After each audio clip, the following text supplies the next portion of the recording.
Do I find everyday sobriety challenging for me, or am I in the clear? No and no. No, I do not find everyday sobriety challenging for me. Not in the least bit.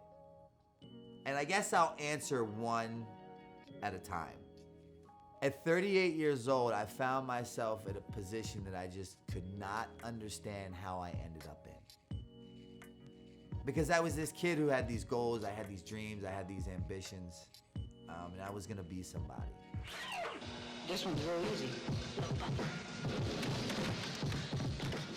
And at 38, I found myself coming to on life support, about to walk into his 13th inpatient treatment center. I was a homeless heroin addict who wanted to kill himself on a daily basis. I just didn't want to hurt myself in the process. I was horrible at suicide because I kept waking up, and I found myself at a position in life, again, where I was so low the curb looked like a skyscraper, and I couldn't understand how I had gotten there. But on May 25th, 2015, the pain had finally become great enough. I was demoralized in just such a fashion from drugs and alcohol. I was beaten into that state of reasonableness that for the first time I walked into a treatment center with absolutely no plan. And that lack of plan has produced the best of plans. Finally turned my pain into my purpose, and I walked into that treatment center and realized that, you know what? You know what I do know is that I don't know. But clearly these people do, because they're here every time I come begging for help one more time. I became open-minded just enough to be willing to ask them for some guidance, help, and assistance. They gave it to me. I followed suit.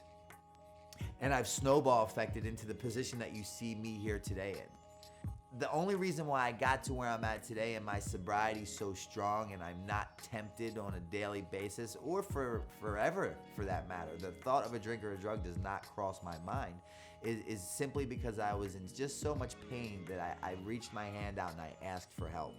And I was like a sponge when they were giving me the advice in early sobriety, and they would tell me things like, if you stick to the basics, you don't have to go back to the basics. Things like feelings aren't facts. Feelings pass. There's no need to act off impulse, right? I got a sponsor. I experienced the steps. I've had that spiritual experience that directs or equates to a psychic change, which is imperative in order for us to stay sober. Because what I learned is it was really easy for me to get sober. I could just never stay sober. So I had to maintain the daily upkeeps in order to get better, to grow, to evolve.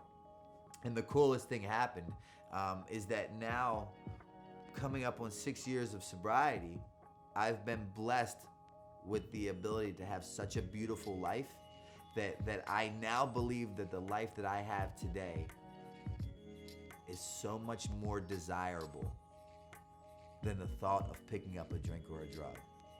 With that being said, that takes us to the second part of the question, am I in the clear? I will never be in the clear. That does not exist for an alcoholic such as myself. I'm one of those ones that would be classified as an extreme case. But the reality is I suffer from a disease called alcoholism, not alcoholism. And I cannot stay sober on yesterday's sobriety. My sobriety has a shelf life of 24 hours. So again, they told me if you stick to the basics, you never have to return back to the basics. I wake up each day and do a few simple things along the way each day to maintain my sobriety. And if I do tomorrow what I did today, I have a pretty good shot. But it's so simple that I'll outthink myself out of it. That's what they say about this program. It's a very simple program for complicated people. So it works when I don't work it. Complex answer to a complex question. I hope you followed along, and thank you.